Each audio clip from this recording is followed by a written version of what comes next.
আসসালামু আলাইকুম বন্ধুরা, সবাই কেমন আছো? আজকে তোমাদের মাঝে নতুন আরেকটি রেসিপি নিয়ে হাজির হয়েছি। সম্পূর্ণ রেসিপিটি দেখতে হলে ভিডিওটি না টেনে দেখতে থাকো। আর তুমি যদি আমার চ্যানেলে নতুন হয়ে থাকো তাহলে অবশ্যই চ্যানেলটি সাবস্ক্রাইব করে দিও। তো তার জন্য এখানে আগে থেকে সেদ্ধ করে আলু নিয়ে নেব। আলুগুলোকে ভালো করে চটকে নেব। চুলায় একটা কড়াই বসিয়ে দিয়ে তাতে পরিমাণ মতো তেল দিয়ে দেব।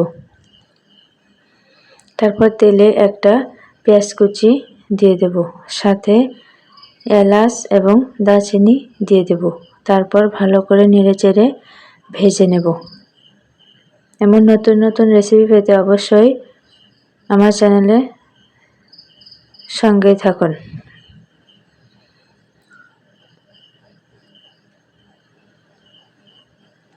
পেঁয়াজটাকে ভালো করে ভেজে নেওয়ার পর তার সাথে আদা রসুন বাটা দিয়ে দেব। তারপর নেড়েচেড়ে আর একটু ভেজে নেব।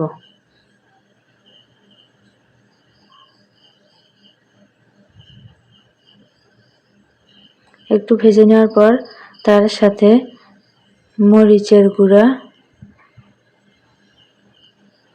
হলুদের গুঁড়া, ধনিয়া গুঁড়া, জিরা গুঁড়া এবং স্বাদ মতো লবণ দিয়ে দেব।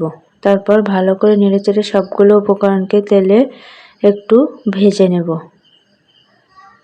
সবগুলো উপকরণকে তেলে ভালো করে ভেজে নেওয়ার পর তার সাথে পরিমাণ মতো পানি দিয়ে দেব এবং নেড়েচেড়ে মশলাটাকে ভালো করে কষিয়ে নেব। আমার এই রেসিপিটি যদি ভালো লেগে থাকে তাহলে আপনারা অবশ্যই বাসায় ট্রাই করতে পারেন। মশলাটা কিছুটা কষানো হয়ে গেলে তার সাথে আগে থেকেই সেদ্ধ করে রাখা মুরগির মাংস হাত দিয়ে ছোট ছোট করে টুকরা করে নিয়েছি, সেটা দিয়ে দেব। আপনারা চাইলে ব্লেন্ডও করে নিতে পারেন।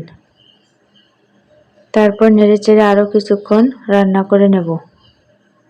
তারপর ঝোল অনেকটা শুকিয়ে আসার পর তার সাথে আগে থেকে আলু সেদ্ধ করে চটকে রাখা আলুটা দিয়ে দেব।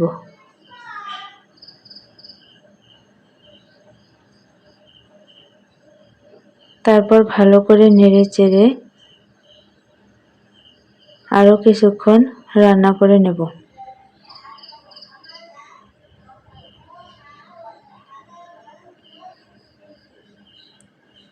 কিছুক্ষণ রান্না করে নেওয়ার পর তার সাথে 1 চামচ মুরগির মাংসের মশলা দিয়ে দেব।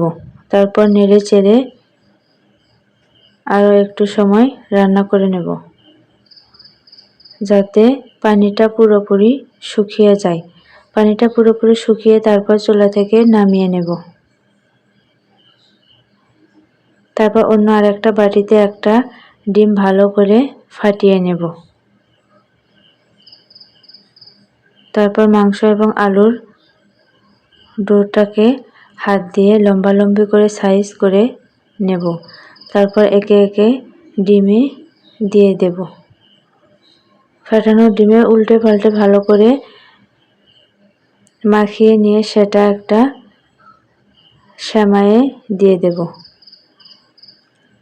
সেমাইয়ে উল্টে পাল্টে ভালো করে ডোতে সেমাই ভরিয়ে তারপর চুলায় একটা কড়াই বসিয়ে দিয়ে তাতে দিয়ে দেব।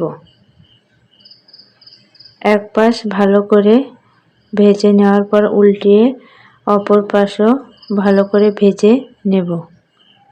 তারপর চুলা থেকে নামিয়ে পরিবেশন করব। আজকে এই পর্যন্তই। আগামীকাল নতুন আরেকটি ভিডিও দেখার আমন্ত্রণ রইল। সে পর্যন্ত ভালো থাকবেন, সুস্থ থাকবেন। আল্লাহ হাফেজ।